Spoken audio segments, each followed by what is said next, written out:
আসসালামু আলাইকুম। ক্লাস 7 দেখো, আগে ক্লাসে আমরা নদী চ্যাপ্টারটা আলোচনা শুরু করেছিলাম, তাই তো?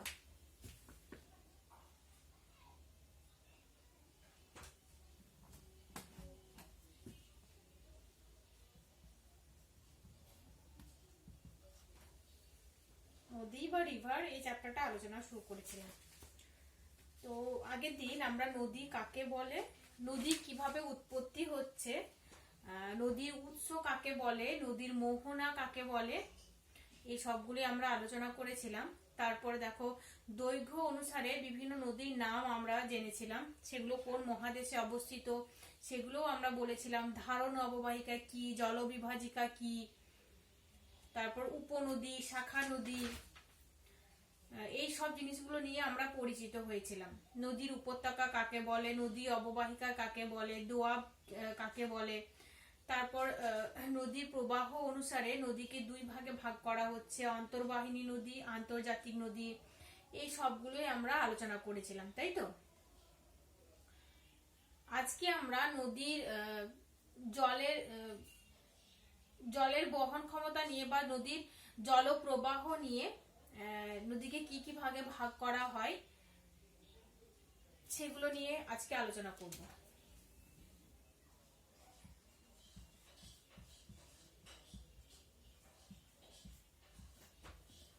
দেখো, আমরা অনেকেই নদী দেখেছি। তো এরকম অনেক নদী দেখেছি যেগুলোতে প্রচুর জল রয়েছে এবং যে নদীগুলো অনেক দূর পর্যন্ত প্রসারিত হয়েছে, তাই তো? আর যে নদীগুলোতে সারা বছরই জল থাকে, এরকম নদী দেখেছি। আবার অনেক নদীতে দেখেছি, যেমন দামোদর নদ, অজয় নদ, এগুলোতে দেখেছি যে গ্রীষ্মকাল এলে নদীর জলটা শুকিয়ে যায়, চারিদিকে শুধু বালি থাকে, অল্প অল্প জল থাকে, তাই না? তো এইরকম নদীগুলোকে দেখো দুই ভাগে ভাগ করা হচ্ছে। একটা হচ্ছে যে নদীগুলোতে সারা বছর জল থাকছে, আর একটা নদী হচ্ছে যে নদীগুলোতে সারা বছর জল থাকে না, শুধুমাত্র বৃষ্টির সময় বা বর্ষার সময় জল থাকে। ঠিক আছে? তো এই দুই নদীকে কি কি বলে? একটা হচ্ছে নিত্যবহ নদী বা পেরেনিয়াল রিভার,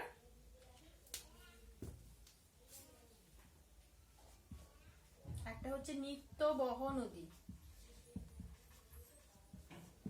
বা পেরিনিয়াল রিভার।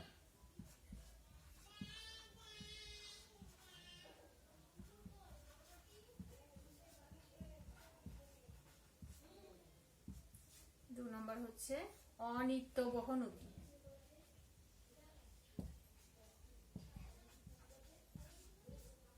বা নন পেরিনিয়াল রিভার।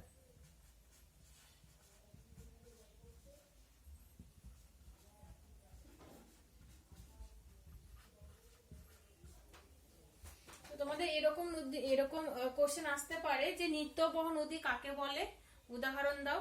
তো আমরা কি বলবো, যে সাধারণত যেসব নদী, মানে নিত্যবহ নদীগুলো সাধারণত উঁচু পার্বত্য অঞ্চল থেকে সৃষ্টি হয়, ঠিক আছে?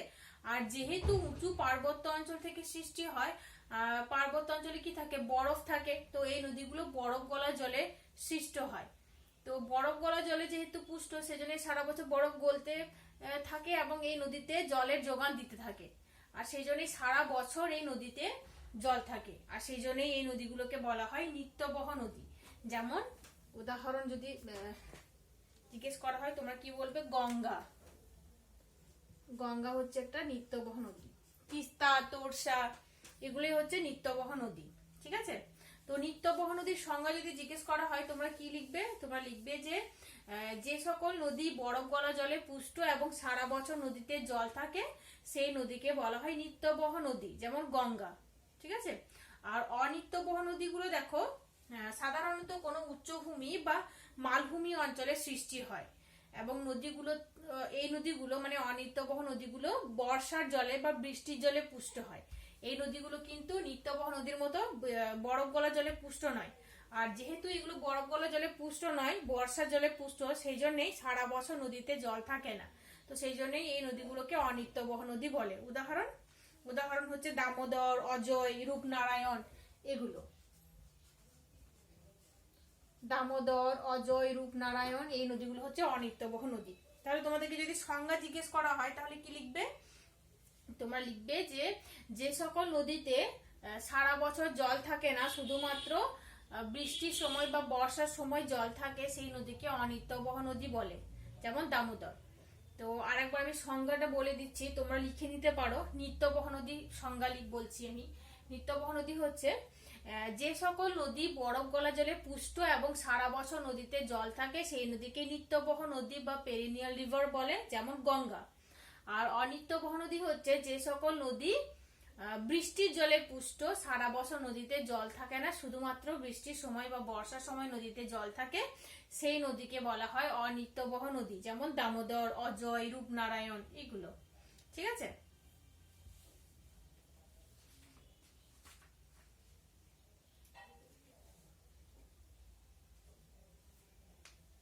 এবার দেখো, এই যে নদী নদী এক স্থান থেকে অন্য স্থানে প্রবাহিত হচ্ছে, তাই তো। ধরো নদী এখানে সৃষ্টি হলো, এভাবে প্রবাহিত হচ্ছে। তাহলে নদী প্রবাহিত হলে কি হবে, এই অঞ্চল থেকে নদী যে বয়ে যাচ্ছে, তখন কি হয়, এই অঞ্চলে যখন নদীটা মানে জলটা কি করছে, এই অঞ্চলে যে শিলা রয়েছে সেটাকে ক্ষয় করে, তাই তো। মানে উঁচু স্থান থেকে নদী তো অনেক বেগে এইভাবে প্রবাহিত হচ্ছে, তো যখন এইভাবে প্রবাহিত হচ্ছে নদী, তখন শিলাকে ক্ষয় করছে, ক্ষয় করে বিভিন্ন নুড়ি, পাথর, কাদা এসব ক্ষয় করতে করতে নিয়ে যায়, তাই তো। তো এটাকে বলা হয় নদীর ক্ষয় কাজ। কি বলে? নদীর ক্ষয় কাজ বা ইরোশন। নদী যখন শিলাকে ক্ষয় করে নিয়ে যাচ্ছে, নুড়ি, পাথর, বালি, নদীর জলধারা, তখন সেটাকে বলা হচ্ছে নদীর ক্ষয় কাজ বা ইরোশন। ঠিক আছে।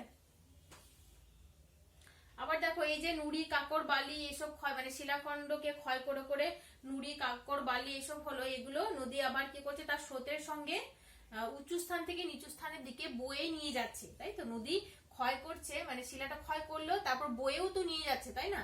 তো সেটাকে বলা হচ্ছে বহন কাজ, নদীর বহন কাজ বা ট্রান্সপোর্টেশন বলা হয়।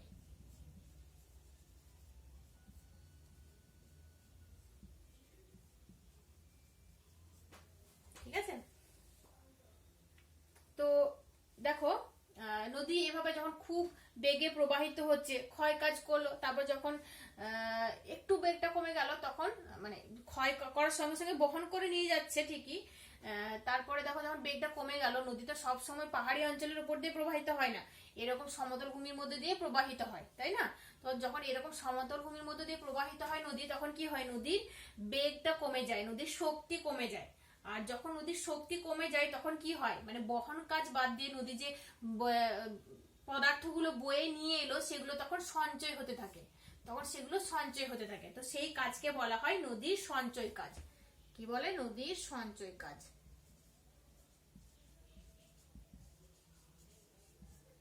ঠিক আছে। বা ডিপোজিশন বলা হয়।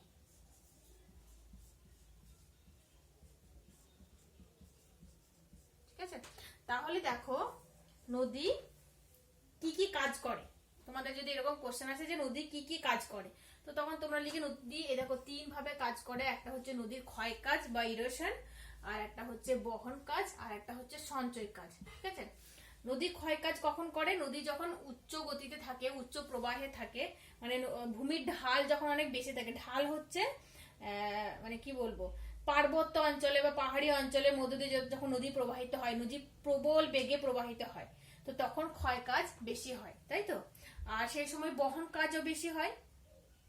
আবার যখন নদীর নিম্ন প্রবাহ, মানে মধ্য প্রবাহ, তাই বহন কাজ বেশি হয়। কিন্তু নদী যখন নিম্ন প্রবাহে আসে, মানে সমতল ভূমিতে যখন নেমে আসে, তখন নদীর শক্তি কমে যায়, স্রোত কমে যায়, বেগ কমে যায়, তখন কি হয়, নদী ক্ষয় কাজ বা বহন কাজ হয় না, তখন সেই নুড়ি, পাথর, বালি এগুলো সঞ্চয় হতে থাকে, তখন সেই কাজকে বলা হয় সঞ্চয় কাজ বা ডিপোজিশন। ঠিক আছে। তো এটা তোমরা মনে রাখবে, নদী এই 3 ভাবে কাজ করে থাকে। এবার দেখো, এই যে নদীর কাজ, এই কাজগুলো কিসের উপর নির্ভর করে? নদীর কাজটা মানে কার সঙ্গে সম্পর্কযুক্ত, মানে এই নদীর যে ক্ষয় কাজ, সঞ্চয় কাজ, বহন কাজ, এগুলো বেশ কিছু জিনিস রয়েছে যার উপর নির্ভর করে হয়ে থাকে। ঠিক আছে। সেগুলো কি? সেগুলো হচ্ছে ভূমির ঢাল। এই যে কাজটা হচ্ছে, এই কাজগুলো কাদের উপর মানে বেস করে হচ্ছে? একটা হচ্ছে ভূমির ঢাল, 2 নম্বর হচ্ছে জলের পরিমাণ, নদীতে জলের পরিমাণ,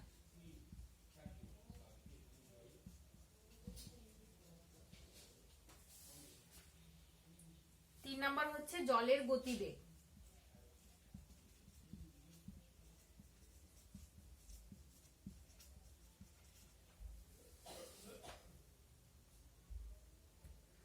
এগুলো মানে এই যে জিনিসগুলো বলছি আমি, এগুলো নদীকে শক্তি দিচ্ছে।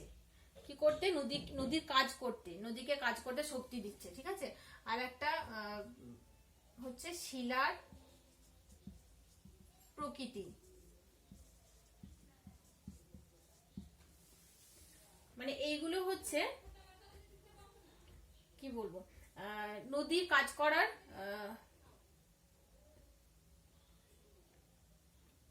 মানে নদীকে কাজ করতে সাহায্য করছে এই যে জিনিসগুলো, মানে ভূমির ঢাল। দেখো কিভাবে করতে সাহায্য করছে আমি বলছি। ভূমির ঢাল, ভূমির ঢাল যদি বেশি হয়, মানে যদি ভূমির ঢালটা এরকম হয়, তাহলে কি হবে? নদীটা যখন এখান থেকে এইভাবে প্রবাহিত হবে, তখন জোরে প্রবাহিত হবে, খুব গতিবেগে, মানে নদীর শক্তিটা বেশি হবে। ভূমির ঢাল বেশি হলে নদীর শক্তি বাড়বে, তাই তো? তো ভূমির ঢাল বেশি হলে নদীর শক্তি বাড়বে, এবং তার ফলে নদীর ক্ষয় কাজও বেশি হবে, আর নদী বয়ে নিয়ে আসবে। তো নদীর কাজকে, যেসব জিনিসগুলো নদীর কাজকে করতে ত্বরান্বিত করে বা সাহায্য করে, সেগুলোই হচ্ছে এই পয়েন্টগুলো, ঠিক আছে। তো ভূমির ঢাল বেশি হলে নদীর ক্ষয় কাজ বেশি হবে, তার সঙ্গে সঙ্গে বহন কাজও হবে, ঠিক আছে। তারপর নেক্সট পয়েন্ট হচ্ছে দেখো জলের পরিমাণ। যদি নদীতে জলের পরিমাণ বাড়ে, তাহলে কি হবে? নদীর ক্ষয় কাজ বেশি হবে, আর বেশি বহন কাজও হবে, বয়ে নিয়ে যাবে, তাই তো। কিন্তু জলের পরিমাণ যদি অল্প থাকে, একদম একটু পরিমাণ জল থাকে, তাহলে ক্ষয় কাজ বেশি হবে কি? হবে না, তাই তো। তো এইসব জিনিসগুলো নদীর কাজ করতে সাহায্য করে। তারপর দেখো নেক্সট পয়েন্ট হচ্ছে জলের গতিবেগ। তো জলের গতিবেগ যদি খুব বেশি হয়, ধরে নাও এই যে এত ঢাল বরাবর, খাড়া ঢাল বরাবর নদী প্রবাহিত হচ্ছে, তাহলে নদীর জলের গতিবেগটাও বাড়ছে। কিন্তু যদি এইভাবে নদী প্রবাহিত হয়, এইভাবে প্রবাহিত হলে জলের গতিবেগ বাড়বে কি? বাড়বে না। যদি এইভাবে প্রবাহিত হয়, তাহলে জলের গতিবেগ বাড়বে, আর জলের গতিবেগ যদি বাড়ে, তাহলে কি হবে? নদীর ক্ষয় কাজ বেশি হবে, এবং তার সঙ্গে সঙ্গে বহন কাজও হবে, তাই তো। তারপর দেখো শিলার প্রকৃতি। শিলার প্রকৃতি দেখো, শিলা নরমও হয়, কঠিনও হয়, 2 ধরনের হয়। তো শিলার প্রকৃতি মানে শিলা যদি নরম প্রকৃতির হয়, তাহলে নদীর ক্ষয় কাজ বেশি হবে, তাই তো। আর যদি শিলা শক্ত হয়, নদীর শক্ত অঞ্চলের উপর দিয়ে প্রবাহিত হয়, কঠিন শিলার উপর দিয়ে প্রবাহিত হয়, তাহলে ক্ষয় কাজ কম হবে। তো এই সব জিনিসগুলো যেগুলো হচ্ছে ফ্যাক্টর, ঠিক আছে, এগুলো হচ্ছে নদীর কাজের ফ্যাক্টর। নদীর কাজ করতে যেসব জিনিসগুলো ভূমিকা পালন করে, সেগুলো হচ্ছে ভূমির ঢাল, জমির পরিমাণ, জলের গতিবেগ, শিলার প্রকৃতি। তোমাদের যদি এরকম কোশ্চেন আসতে পারে যে নদীর কাজের সঙ্গে সম্পর্কযুক্ত 2টি উপাদান লেখো, বা নদীর কাজকে ত্বরান্বিত করে এরকম 2টি উপাদান লেখো, তো তখন তোমরা লিখবে যে ভূমির ঢাল আর জলের পরিমাণ। তো ভূমির ঢাল বাড়লে নদীর ক্ষয় কাজ বাড়বে, নদীর শক্তি বাড়বে। জলের পরিমাণ বাড়লে নদীর শক্তি বাড়বে, জলের গতিবেগ বাড়লে নদীর শক্তি বাড়বে। শিলার প্রকৃতি যদি নরম হয়, তাহলে নদীর ক্ষয় কাজ বেশি হবে, তাই না।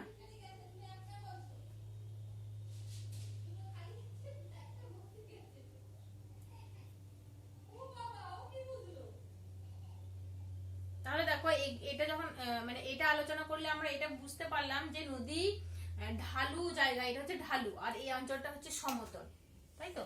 তো ঢালু অঞ্চলের উপর দিয়ে যদি নদী প্রবাহিত হয়, তাহলে তাড়াতাড়ি প্রবাহিত হবে। আর এই অঞ্চলের উপর দিয়ে যদি নদী প্রবাহিত হয়, তাহলে একটু ধীর গতিতে প্রবাহিত হবে, তাই তো। আর জলের পরিমাণ যদি বাড়ে, তাহলে কি হবে? জলের পরিমাণ বাড়লে নদী গতি মানে তাড়াতাড়ি গড়িয়ে যাবে, আর জলের পরিমাণ যদি কম হয়, তাহলে নদী ধীর গতিতে প্রবাহিত হবে।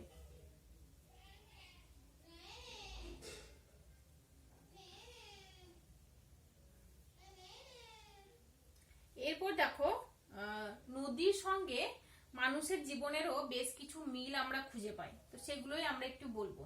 দেখো তোমরা যখন স্কুলে যাও, স্কুল থেকে যখন তোমরা ফিরছো, তখন কি হয়, তোমাদের যে স্কুল ব্যাগটা থাকে সেটা প্রচন্ড ভারী থাকে, তাই তো? তো যখন তোমরা স্কুল যাও, তখন স্কুলে যাওয়ার পথে ওই ভারী ব্যাগটা তোমরা কিন্তু বেশ অনায়াসে নিয়ে যেতে পারো। সেই সময় ফ্রেশ থাকো তোমরা, বেশ সকাল সকাল তোমাদের আমেজটাও ভালো থাকে, তো তোমরা বেশ নিশ্চিন্ত ভাবেই ওই ব্যাগটা বয়ে নিয়ে যেতে পারো অনায়াসে, তাই তো?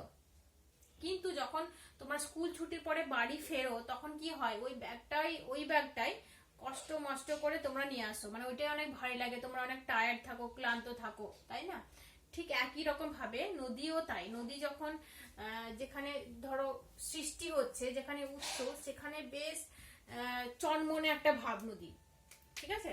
নদী যেখানে উৎস, যেখানে ধরনের সৃষ্টি হচ্ছে, সেখানে একটা চনমনে ভাব থাকে, তো সেখানে নদী বেশ চঞ্চল থাকে। কিন্তু শেষের দিকে নদীর একদম মোহনার কাছাকাছি যখন আসে, তখন কি হয়, তখন সে আর তোমাদের মতোই, তোমরা যেমন স্কুল ব্যাগটা আর নিয়ে যেতে পারছো না, নদীও সেরকম স্কুল ব্যাগটা আর নিয়ে যেতে পারে না। তখন ও চায় যে ওই যে জিনিসগুলো বয়ে নিয়ে না, তখন ধরে সেগুলো ধপ করে রেখে দিতে চায়। তো সেই সময়টাতে নদী সঞ্চয় কাজ করে, ঠিক আছে? এতক্ষণ কি করছিল, ক্ষয় করে বহন করছিল, ভারী জিনিসটা বয়ে বয়ে নিয়ে আসছিল, তোমরা যখন ব্যাগটা বয়ে নিয়ে আসো, ও নদীও নিয়ে আসছিল, কিন্তু শেষে যখন সে ক্লান্ত হয়ে গেছে আর বয়ে নিয়ে যেতে পারছে না, তখন সে ধপ করে সেই জিনিসগুলো নামিয়ে দিচ্ছে। তখন কি হচ্ছে, সঞ্চয় কাজ হচ্ছে, ঠিক আছে? তো দেখো, তাহলে আমরা দেখতে পাচ্ছি নদীর সঙ্গে মানুষের জীবনের একটা সম্পর্ক রয়েছে বা মিল রয়েছে, সম্পর্ক বলবো না, মিল রয়েছে। তো সেই মিলটা আমি আরো একটু ডিটেলস তোমাদেরকে বলি, তাহলে বুঝতে পারবে। মানুষ যখন ছোট থাকে, তখন কি হয়, মানুষ খুব ছটফটে হয়, চঞ্চল হয়, তাই তো? নদীও ঠিক সেরকম। নদীর উৎস অঞ্চলটা, মানে নদীর উৎস অঞ্চলটা রয়েছে, উৎস অঞ্চলটাই হচ্ছে নদীর জন্মস্থান, তাই তো? তো সেই জায়গায় নদীও খুব চনমনে থাকে, মানে ধরে নাও এই জায়গায় নদীর সৃষ্টি হচ্ছে, ঠিক আছে?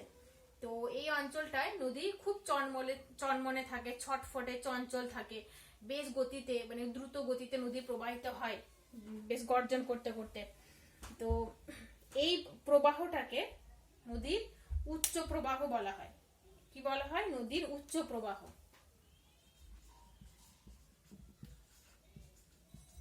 উচ্চ প্রবাহ, ঠিক আছে? তারপরে দেখো, এই মানুষের মানে মানুষ যখন ছোট থাকে, সেই সময় মানুষ ছটফটে থাকে, চঞ্চল থাকে।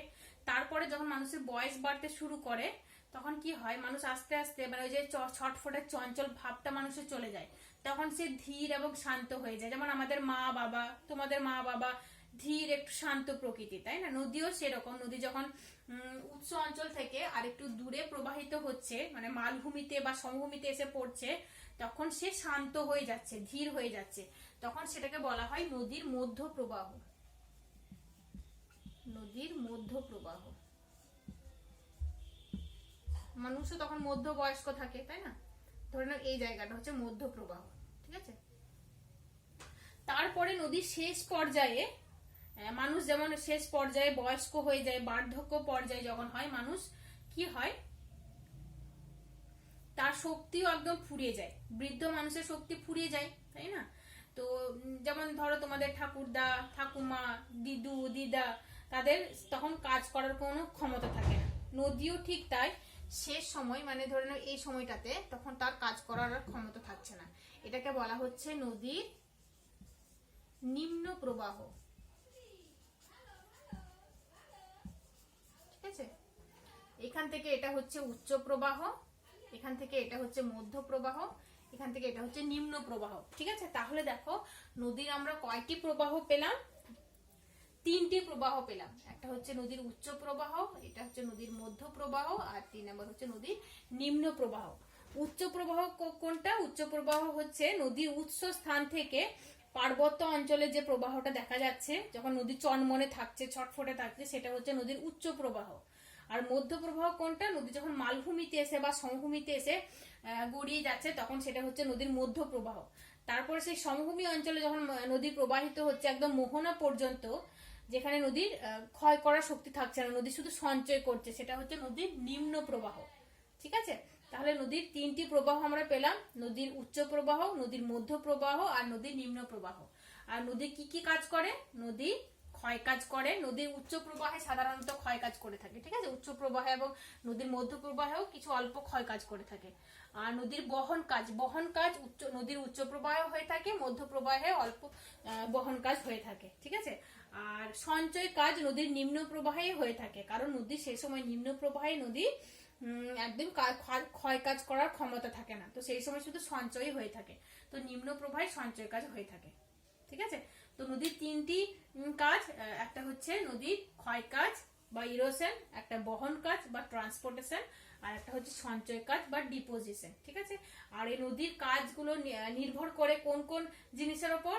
নদীর এই কাজগুলো নির্ভর করে ভূমির ঢালের উপর নির্ভর করে, আর নদীতে জলের পরিমাণের উপর নির্ভর করে, জলের গতিবেগের উপর নির্ভর করে, আর শিলার প্রকৃতির উপর নির্ভর করে, তাই তো। ভূমির ঢাল বেশি হলে কি হয়? নদীর ক্ষয় কাজ বেড়ে যায়, আর নদীতে জলের পরিমাণ বাড়লে ক্ষয় কাজ বাড়বে, বহন কাজও বাড়বে, আর জলের গতিবেগ বাড়লে নদীর ক্ষয় কাজ বহন কাজ বাড়বে। তো এইগুলো হচ্ছে নদীর কাজের সঙ্গে সম্পর্কযুক্ত যে জিনিসগুলো, সেগুলো, ঠিক আছে। মানে নদীর কাজকে ত্বরান্বিত করছে এইসব জিনিসগুলো। কোন কোন জিনিসগুলো? মানে এইসব ফ্যাক্টরগুলো, ভূমির ঢাল, নদীতে জলের পরিমাণ, জলের গতিবেগ, এগুলো কি করছে? নদীর কাজকে প্রভাবিত করছে, ঠিক আছে।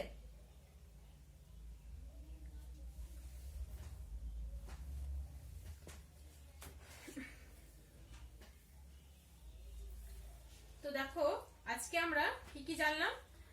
নদীকে দুই ভাগে ভাগ করা হচ্ছে, তার জলের মানে নদীতে জলের প্রবাহ অনুসারে নদীকে দুই ভাগে ভাগ করা হচ্ছে।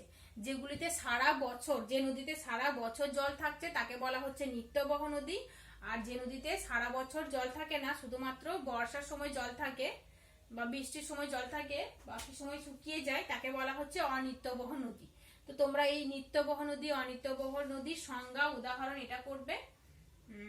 আর তারপর নদীর কি কি কাজ করে? ক্ষয় কাজ, সঞ্চয় কাজ, বহন কাজ, এই তিনটে কাজ। আর এই যে কাজগুলো কোন কোন প্রভাবের উপর নির্ভর করে, মানে কোন কোন জিনিসগুলো, ফ্যাক্টরগুলো এই ক্ষয় কাজ, বহন কাজ বা সঞ্চয় কাজ বা নদীর কাজকে প্রভাবিত করছে, কোন কোন জিনিসগুলো, সেই জিনিসগুলো পড়বে তোমরা। তোমাদের এরকম 2 নম্বর কোশ্চেন আসতে পারে, যে নদীর কাজকে ত্বরান্বিত করে এরকম দুটি প্রভাবের নাম লেখো, প্রভাবকের নাম লেখো বা ফ্যাক্টরের নাম লেখো, এরকম আসতে পারে। আর নদীর তিনটি গতি পেলাম, মানে তিনটি প্রবাহ পেলাম, উচ্চ প্রবাহ, মধ্য প্রবাহ, আর একটা হচ্ছে নিম্ন প্রবাহ, তাই তো। তো এই তিনটি প্রবাহ তোমরা পড়বে। নেক্সট ক্লাসে আমরা ইনশাল্লাহ নদীর উচ্চ প্রবাহে কি কি ভূমিরূপ সৃষ্টি হচ্ছে, মানে দেখো উচ্চ প্রবাহে নদী কি করছে? ক্ষয় করছে, তো ক্ষয় করার ফলে ভূমিটারও পরিবর্তন হচ্ছে, তো সেই ভূমি পরিবর্তনের ফলে কিরকম ভূমিরূপ তৈরি হচ্ছে সেটা আলোচনা করব, ঠিক আছে। তারপরে নদীর মধ্য প্রবাহে কি কি ভূমিরূপ তৈরি হচ্ছে, নিম্ন প্রবাহে কি কি ভূমিরূপ তৈরি হচ্ছে, সেগুলো আমরা আস্তে আস্তে আলোচনা করব, ঠিক আছে। আজকে তাহলে এইটুকুই থাক, যেটুকু বললাম টেক্সট বই থেকে তোমরা ভালো করে পড়বে, আর যেগুলো আমি বললাম সেগুলো তোমরা খাতায় লেখো আর আমাকে দিয়ে চেক করাবে, ঠিক আছে।